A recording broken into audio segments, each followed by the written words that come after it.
Good evening दोस्तों।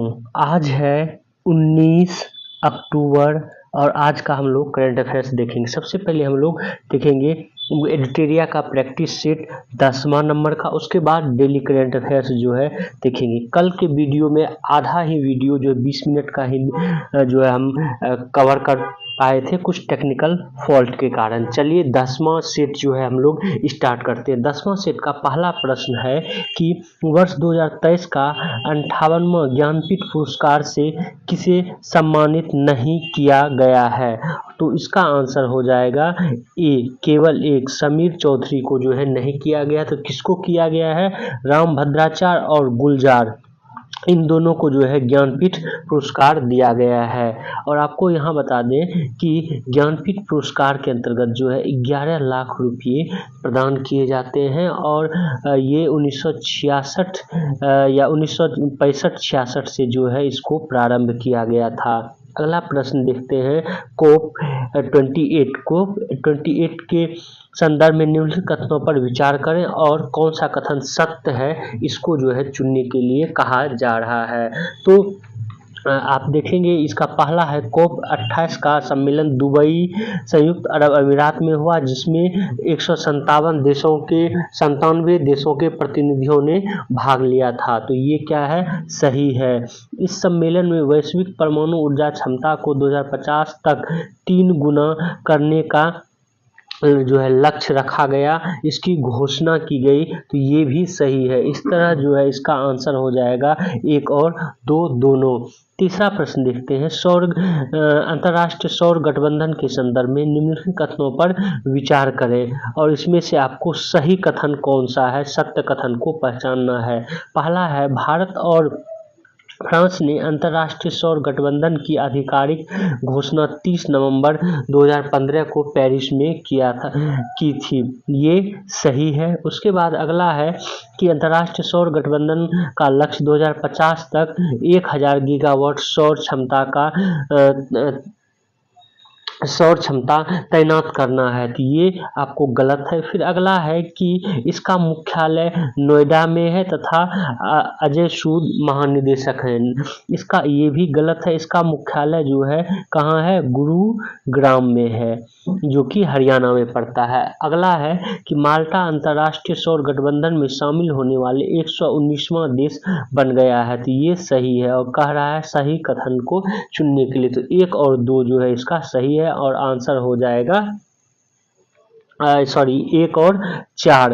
1 और 4 जो है सही है और आंसर हो जाएगा आपको 1 और 4, सी नंबर आंसर हो जाएगा। अगला देखते हैं। अगला है कि ओडिसियस अंतरिक्ष यान के संदर्भ में निम्नलिखित कथनों पर विचार करें और आपको सही कथन का जो है चयन करना है। इसमें है पहला कथन कि यह चंद्रमा के अध्ययन से संबंधित नासा का एक महत्वाकांक्षी मिशन है, यह सही है। दूसरा है कि यह मिशन आर्टिमस अभियान का हिस्सा है, ये भी सही है। इस तरह जो इसका आंसर हो जाएगा 1 और 2। यहाँ पर आपको बता दें आर्टिमस का हिस्सा जो है इसरो भी है, ये भी आप लोगों को ध्यान में रखना है। अगला है 5वां प्रश्न की सूची को जो है सूची को मिलान करना है।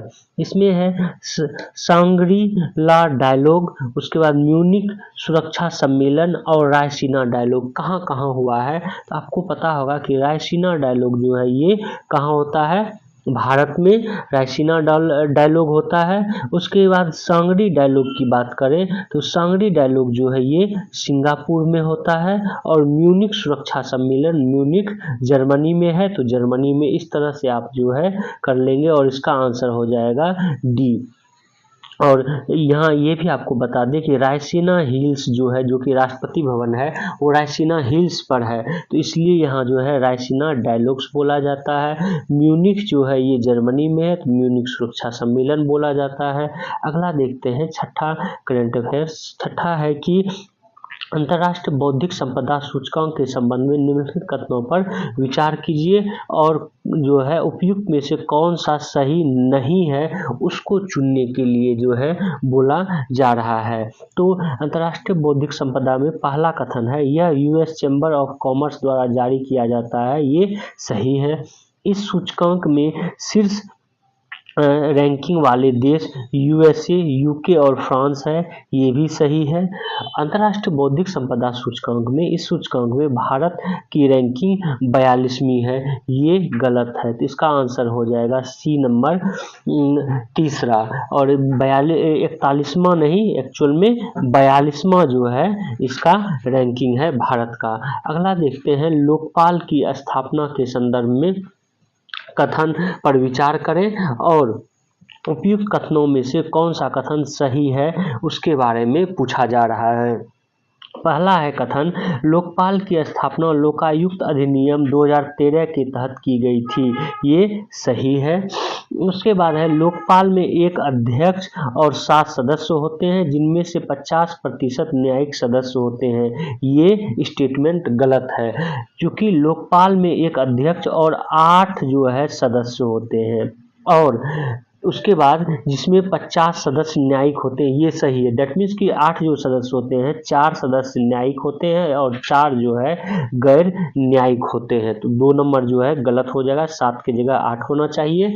अगला है, सदस्यों का कार्यकाल 5 वर्ष तथा या 65 वर्ष की आयु तक होता है। तो यहाँ पर भी जो है 5 वर्ष तो सही है कि सदस्यों का कार्यकाल 5 वर्ष होता है, लेकिन 65 वर्ष नहीं अपितु 70 वर्ष जो है आयु तक इसका कार्यकाल होता है। उसके बाद तो इसका मतलब 3 नंबर भी गलत हो गया, 1 नंबर सही है। और चौथा है, पूर्व न्यायाधीश न्यायमूर्ति अजय मनिक राव खानविलकर को लोकपाल का नया अध्यक्ष चुना गया है, ये सही है, ये वर्तमान में जो है चुने गए हैं। तो इसका आंसर हो जाएगा 1 और 4, और 1 और 4 कौन सा है, 1 नंबर। तो इसका आंसर हो जाएगा 7 नंबर का ए। अगला प्रश्न देखते हैं, हाल ही में आदित्य L1 पर लगा प्लाज्मा इनालाइजर पैकेज फॉर आदित्य नामक पेलोड ने किसके प्रभाव का सफलतापूर्वक पता लगाया है।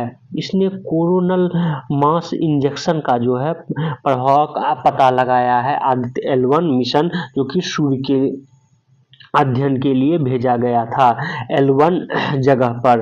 तो ये इसका आंसर हो जाएगा सी। अगला देखते हैं, 9वां प्रश्न है कि विश्व के सबसे बड़े मुक्त आवागमन वाले क्षेत्र शेंगेन जोन में वीजा मुक्त पहुंच सुनिश्चित करने वाला अंतिम गैर यूरोपीय यूनियन देश कौन सा है। इसमें गैर यूरोपियन देश की बात हो रही है, इसका है कोसोवा जो है, ये आंसर होगा। अगला देखते हैं, 10वां इसमें है, निम्न कथनों पर विचार करें और असत्य कथन का इसमें चयन करने के लिए कहा जा रहा है।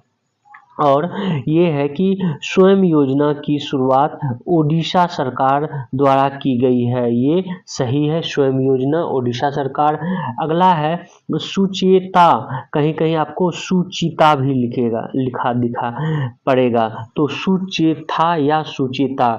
सुचेता कर्नाटक सरकार द्वारा चलाया गया मातृत्व लाभ योजना है, ये गलत है। सुचिता जो है कर्नाटक सरकार द्वारा नहीं चलाया गया है, अपितु छत्तीसगढ़ सरकार द्वारा चलाया गया है, छत्तीसगढ़ सरकार द्वारा। तो इसका गलत कह रहा है, तो इसका आंसर हो जाएगा बी, केवल 2। अगला प्रश्न देखते हैं, 11वां नंबर प्रश्न, और ये प्रश्न है कि निम्नलिखित कथनों पर विचार करें और उपयुक्त में से असत्य कथन का चयन करने के लिए कहा जा रहा है। ये है, असम फरवरी 2024 में 100% घरेलू नल जल कनेक्शन हासिल करने वाला पूर्वोत्तर भारत का जो है पहला राज्य बन गया है, कि ये क्या है, असत्य है। नौसेना अभ्यास दोस्ती का 16वां संस्करण भारत में शुरू हो गया है, ये भी जो है असत्य है। और दोस्ती अभ्यास श्रीलंका और भारत मॉरिशस शामिल है, ये भी तो कथन असत्य है। तो सभी तीनों जो है कथन असत्य है। अगला प्रश्न देखते हैं, 12वां प्रश्न। ये प्रश्न है कि चुनाव आयोग निम्नलिखित कथनों पर विचार करें और असत्य कथन का इसमें चयन करने के लिए कहा जा रहा है। तो चुनाव आयोग ने गृह मंत्रालय के साथ मिलकर मेरा पहला वोट देश के लिए नामक अभियान शुरू किया है। ये चुनाव आयोग ने मेरा पहला वोट देश के लिए ये शुरू किया है, लेकिन गृह मंत्रालय के साथ मिलकर नहीं, अपितु ये मिनिस्ट्री ऑफ एजुकेशन शिक्षा मंत्रालय और मिनिस्ट्री ऑफ यूथ अफेयर्स युवा मामलों के मंत्रालय शिक्षा मंत्रालय और युवा मामलों के मंत्रालय के साथ मिलकर किया है, गृह मंत्रालय के साथ नहीं, तो ये गलत हो गया। उसके बाद है राष्ट्रीय विज्ञान दिवस 2024 की थीम वैश्विक भलाई के लिए वैश्विक विज्ञान है, तो ये थीम भी गलत है। इस तरह जो है ये दोनों गलत है, आंसर हो जाएगा सी 1 और 2 दोनों असत्य है। तो राष्ट्रीय विज्ञान दिवस 2024 जो कि कब मनाया जाता है, राष्ट्रीय विज्ञान दिवस 28 फरवरी को मनाया जाता है सीवी रमन के जन्म दिवस के अवसर पर, और इस बार का थीम था विकसित भारत के लिए स्वदेशी प्रौद्योगिकी, विकसित भारत के लिए स्वदेशी प्रौद्योगिकी या प्रौद्योगिकियां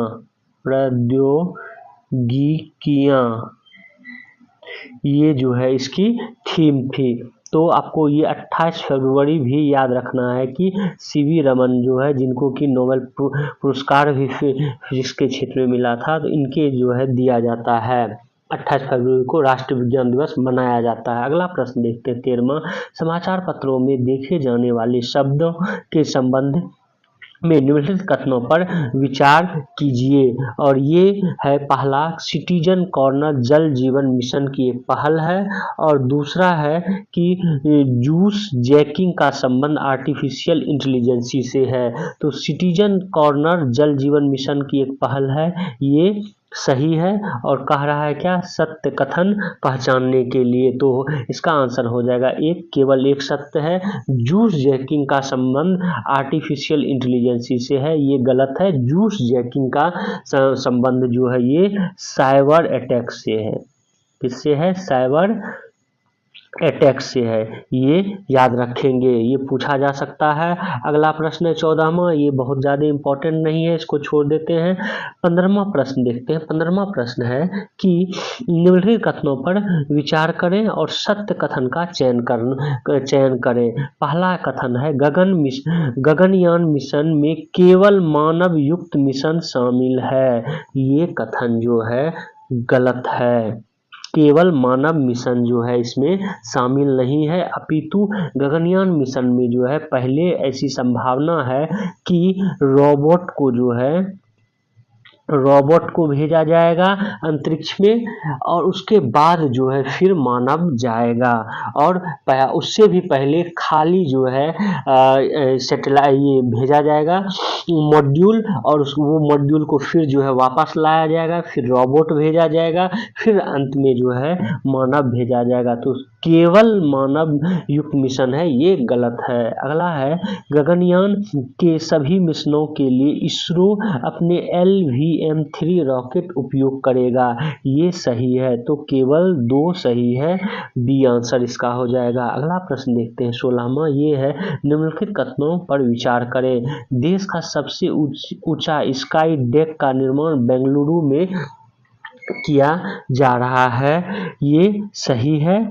उसके बाद है कि उत्तर प्रदेश सरकार द्वारा स्कूली छात्रों के लिए सप्ताह में एक दिन बैगलेस स्कूल मनाने का फैसला लिया गया। बैगलेस दैट मीन्स बिना बैग के, ये कथन गलत है, ये उत्तर प्रदेश सरकार द्वारा नहीं अपितु केंद्रीय शिक्षा मंत्रालय द्वारा ये डिसीजन लिया गया, केंद्रीय शिक्षा मंत्रालय द्वारा।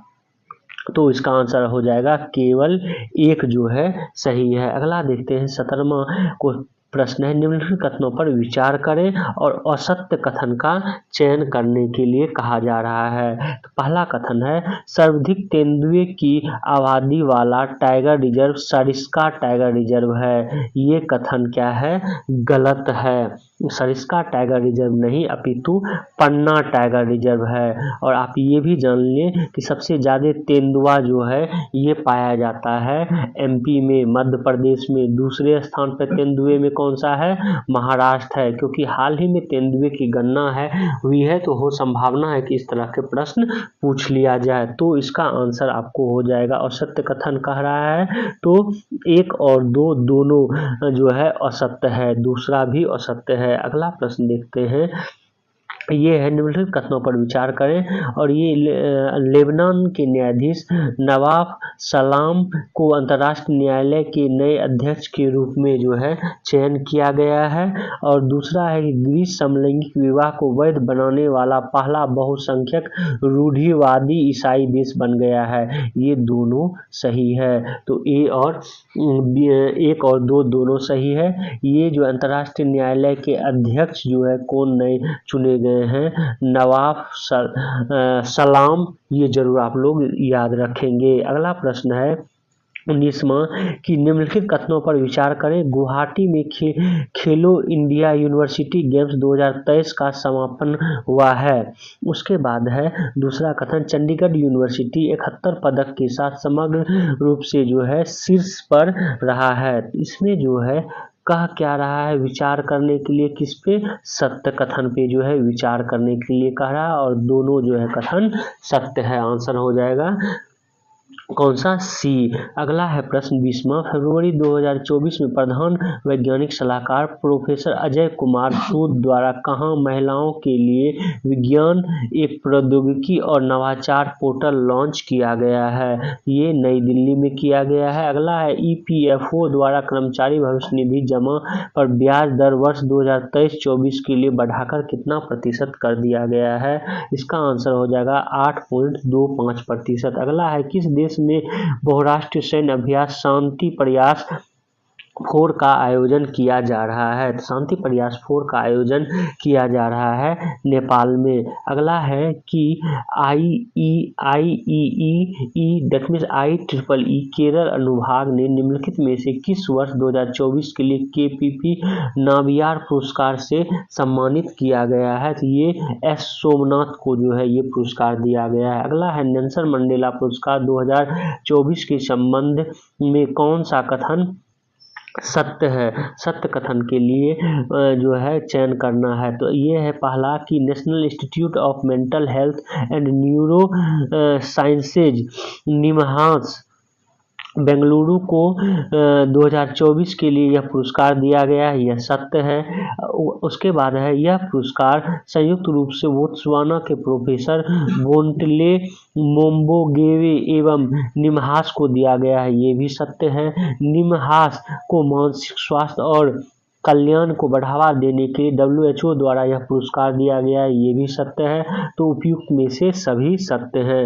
अगला प्रश्न देखते हैं 25वां, ये है कि 12 फरवरी 2024 को भारत के मैया बंदरगाह जो कि पश्चिम बंगाल में है और किस देश के सुल्तानगंज बंदरगाह के बीच जहाज़ों की पहली परीक्षण आवाजाही जो है शुरू की गई है? तो ये बांग्लादेश के बंदरगाह के बीच जो है आवाजाही शुरू की गई है। अगला प्रश्न है निम्नलिखित में से किस विश्वविद्यालय ने इंटरनेट पर गुरुमुखी लिपि में टाइपिंग को बेहतर बनाने के लिए पुराण प्रणाली की शुरुआत की है? तो ये है आपको पंजाब विश्वविद्यालय। अगला है 12 फरवरी 2024 को रक्षा मंत्री राजनाथ सिंह द्वारा भारत के पहले चीफ ऑफ डिफेंस स्टाफ दिवंगत जनरल बिपिन रावत की प्रतिमा का अनावरण किस शहर में किया गया है? तो ये देहरादून में जो है किया गया है। अगला प्रश्न देखते हैं 28वां प्रश्न, ये है वर्ल्ड गवर्नमेंट समिट 2024 के संबंध में सत्य कथन को जो है पहचानना है। और ये पहला है भारत ने अपने नवोन्मेषी IRA सेट प्रोजेक्ट के लिए AI संचालित सरकारी सेवाएं श्रेणी में प्रतिष्ठित नामा गोवटेक पुरस्कार हासिल किया है, ये सत्य है। अगला है दुबई ने विश्व गवर्नमेंट समिट 2024 में दुनिया की पहली एयर टैक्सी सेवा शुरू करने के लिए समझौता हस्ताक्षर किया है, ये भी सही है। उसके बाद इस पहल का मुख्य आकर्षण जॉबी एविएशन S4 एक नवाचारी विमान है जिसमें एक पायलट सहित 4 यात्री आराम से उड़ान भर सकेंगे। ये भी सही है। इस तरह जो उपयुक्त में से सभी सही हो जाएगा इसका आंसर। अगला प्रश्न देखते हैं, 29वां प्रश्न ये है, कृषि वानिकी के माध्यम से बंजर भूमि को हरा भरा बनाने के लिए एवं उनका जीर्णोद्धार करने के लिए किस संस्था या मंत्रालय द्वारा जो है ग्रो पहल की शुरू की गई है। ग्रो पहल जो है शुरू किया गया है नीति आयोग द्वारा, ये आप लोग ध्यान में रखेंगे। अगला है, हाल ही में किस राज्य सरकार ने काजी नींबू को अपना राज्य फल घोषित किया है। तो ये असम है, इसको आप लोग अभी ही याद कर लेंगे। काजी नींबू कहाँ का जो है राज्य फल है, असम का। अगला है, 14 फरवरी 2024 को प्रधानमंत्री नरेंद्र मोदी ने अबू धाबी के पहले हिंदू मंदिर BAPS मंदिर का उद्घाटन किया। इसका निर्माण किस वास्तुकला शैली में किया गया है, ये बताना है आपको। ये नागर शैली में किया गया है। और आपको जो है पता होगा कि मंदिर निर्माण की 3 शैली है, नागर शैली, बेसर शैली और जो है द्रविड़ शैली, जो कि दक्षिण भारत की शैली है। नागर शैली, बेसर शैली, इस तरह जो है आप मंदिर निर्माण कला की जो है शैली के बारे में जानते होंगे। अगला है कि भारत के ओलंपिक स्वर्ण पदक विजेता नीरज चोपड़ा को किस देश के जोंगफ्राओजो आइस पैलेस में एक स्मारक पट्टिका में सम्मानित किया गया है। तो ये जो है स्विट्जरलैंड में इनको सम्मान दिया गया है। अगला है, अंडर 19 में विश्व कप 2024 का खिताब भारत को हराकर किस देश ने अपने नाम किया है। तो ये ऑस्ट्रेलिया ने अपने नाम किया है। अगला है, 12 फरवरी 2024 को भारत के unified payment interface UPI RuPay पे कार्ड सेवा किन देश ने लॉन्च किया गया है। तो ये देश हैं B और C, अर्थात मॉरिशस और श्रीलंका जो है यहाँ पर भारत का जो यूनिफाइड पेमेंट इंटरफेस UPI है उसको जो है लॉन्च किया गया है। और यहाँ पर आपको साथ ही साथ बता दें, श्रीलंका में जो है फ़ोन पे का भी जो है अनावरण किया गया है। फ़ोन पे अब श्रीलंका में भी काम करेगा।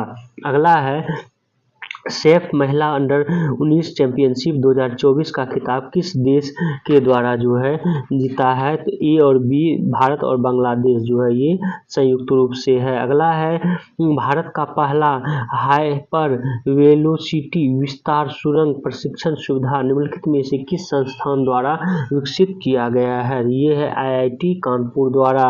अगला प्रश्न है, 6 फरवरी 2024 को केंद्रीय सांस्कृतिक मंत्री G किशन रेड्डी द्वारा भारत के पहले डिजिटल राष्ट्रीय पुरालेख संग्रहालय की आधारशिला कहाँ रखी गई है। तो ये रखा गया है हैदराबाद में। अगला प्रश्न है, 2024 को भारतीय नौसेना ने डैश वर्ष के रूप में घोषित किया है। तो इसको जो है घोषित किया गया है नौसैनिक नागरिकों का वर्ष, ये जरूर आप लोग याद कर लेंगे।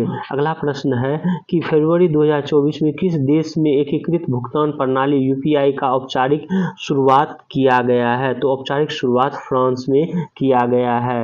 अगला प्रश्न है कि हाल ही में हुई नियुक्तियों के संबंध में कौन सा कथन जो है सत्य है। सत्य कथन को पहचानना है। नियुक्तियां, उल्जास वेक्टेनोव ये कजाकिस्तान के प्रधानमंत्री नियुक्त हुए हैं, सही है। अलेक्जेंडर स्ट्रोब ये फिनलैंड के राष्ट्रपति बने हैं, ये भी सही है। अरविंद पनगढ़िया ये 16वें वित्त आयोग के अध्यक्ष बने हैं, ये भी सही है। तो उपयुक्त में से सभी सही है। अगला प्रश्न देखते हैं 41वां, और 41वां प्रश्न है कि निम्नलिखित में से कौन सा राज्य समान नागरिक संहिता विधेयक पास करने वाला भारत का पहला राज्य बन गया है। ये है उत्तराखंड। इससे पहले हालांकि गोवा में जो है समान नागरिक संहिता है, लेकिन ये जो है पुर्तगालियों द्वारा आज़ादी से बहुत पहले ही इसको लागू किया गया था। तो आज़ादी के बाद की बात करें तो उत्तराखंड जो है पहला राज्य बन गया है समान नागरिक संहिता विधेयक पास करने वाला। अगला है, 6 फरवरी से 9 फरवरी 2024 तक पहले बिम्स्टेक एक्वेटिक्स चैंपियनशिप का आयोजन कहाँ पर किया गया? ये नई दिल्ली में। सोते हुए ध्रुवीय भालू की तस्वीर के लिए निम्नलिखित में से किसे wildlife photographer of the year people's choice award प्रदान किया गया है? तो ये हैं नीमा शरीखानी, इनको जो है ये उपाधि दी गई है। अगला है 44वां प्रश्न कि फरवरी 2024 में स्थिर और टिकाऊ हिंद महासागर की और थीम पर आधारित 7वां हिंद महासागर सम्मेलन का आयोजन किस देश में किया गया? तो 44 का आंसर हो जाएगा डी, ऑस्ट्रेलिया में जो है ये किया गया। 45वां प्रश्न है कि बिहार राज्य आपदा प्रबंधन प्राधिकरण ने किसके सहयोग से novel initiative technological intervention for safety of human life उपकरण विकसित किया है? तो ये विकसित किया है IIT पटना के माध्यम से। 46वां प्रश्न है राष्ट्रपति द्रौपदी मुर्मू द्वारा 10 फरवरी 2024 को किस शहर में आदि महोत्सव 2024 का उद्घाटन किया गया है? तो इसका आंसर हो जाएगा नई दिल्ली। अगला है पृथ्वी का वातावरण के गर्म होने पर पृथ्वी के वायुमंडल और महासागरों का अध्ययन करने के लिए किस अंतरिक्ष एजेंसी द्वारा plankton aerosol cloud ocean ecosystem mission launch किया गया है? तो ये लॉन्च किया गया है नासा द्वारा। अगला देखते हैं प्रश्न 48वां प्रश्न है कि भारत का पहला अत्यधिक लघु पशु अस्पताल टाटा ट्रस्ट के द्वारा किस शहर में शुरू किया गया है? तो ये मुंबई में शुरू किया गया है। ये आप लोग जरूर याद रख लेंगे, भारत का पहला अत्यधिक लघु पशु अस्पताल। अगला है विश्व सरकार शिखर सम्मेलन 2024 के संबंध में कथन जो है कौन सा सत्य है उसको चयन करना है। विश्व सरकार शिखर सम्मेलन 2024 का आयोजन दुबई UAE में किया गया, ये सही है। इसमें भारत, तुर्की और कतर को सम्मानित अतिथि नामित किया गया, ये भी सही है। इस सम्मेलन का विषय शेपिंग फ्यूचर गवर्नमेंट्स था, ये भी सही है। इस तरह इसका आंसर हो जाएगा डी, उपयुक्त में से सभी सही है। अगला है हाल ही में किस देश ने 8 भारतीय नौसेना के पूर्व कर्मियों को मौत की सजा सुनाई थी, उन्हें रिहा कर दिया है? तो ये है कतर द्वारा जो है सुनाया गया था। अब जल्दी से जो है हम लोग आज का डेली करंट अफेयर्स देख लेते हैं और नहीं तो लंबा वीडियो हो जाएगा। चलिए देखते हैं। पहला ये है अखिल भारतीय नाटक नृत्य प्रतियोगिता व राष्ट्रीय सम्मेलन समारोह रंग 2024 को जो है ये महाराष्ट्र को इस बार ये दिया गया है सम्मान, और उसमें भी जो है सूप नाटक को जो है सर्वश्रेष्ठ चुना गया है नाटक क्षेत्र में। ये आप लोग जरूर याद रखेंगे। अगला डेली करंट अफेयर्स में देखते हैं, ये है कि जो ब्रिक्स का शिखर सम्मेलन होगा ये रूस के कजान शहर में होगा 22 और 23 अक्टूबर को। जब ये शिखर सम्मेलन होगा तो उसके बारे में फिर डिटेल्स में चर्चा किया जाएगा। अगला है कि हरियाणा सरकार ने कोटे में कोटा को हरी झंडी दी है, अर्थात हरियाणा सरकार ने SC और ST अनुसूचित जाति और अनुसूचित जनजातियों के लिए जो है कोटे के अंदर कोटा करीब 10% जो है दिया गया है। तो ये जो है हरियाणा सरकार लागू करने का कैबिनेट ने मंजूरी दे दी है। अगला है धारा 6A के बारे में। धारा 6A जो है ये चर्चा में, धारा 6A आपको याद रखना है, ये असम से संबंधित है। नागरिकता अधिनियम 1955 की धारा 6A असम में प्रवासियों के आने की तारीख के आधार पर उनकी भारतीय नागरिकता देने और उनको बाहर निकालने की व्यवस्था मुहैया कराता है, धारा ए। और इसमें कहा गया था कि 1 जनवरी 1966 से 24 मार्च 1971 तक जो विदेशी असम में दाखिल हुए थे उसके बारे में कहा गया है। और यहाँ पर एक इम्पॉर्टेंट तथ्य ये आपको बता दें कि धारा 6B जो है, धारा 6A है और धारा 6B जो है वो 2019 में जोड़ा गया नागरिकता अधिनियम में। और ये कहा गया कि इस धारा के मुताबिक 31 दिसंबर 2014 तक पाकिस्तान, बांग्लादेश, अफगानिस्तान से जो भी हिंदू, सिख, ईसाई पारसी, बौद्ध, जैन प्रवासी भारतीय आए हैं उन्हें भारत की नागरिकता प्रदान की जाएगी। तो ये भी याद रखेंगे। धारा 6B किसका? नागरिक अधिनियम 1955 का। तो ये था आज का करंट अफेयर्स। हमारे इस वीडियो को शेयर करें, सब्सक्राइब करें और बेल आइकन को जरूर दबा लें। Thank you for watching this video.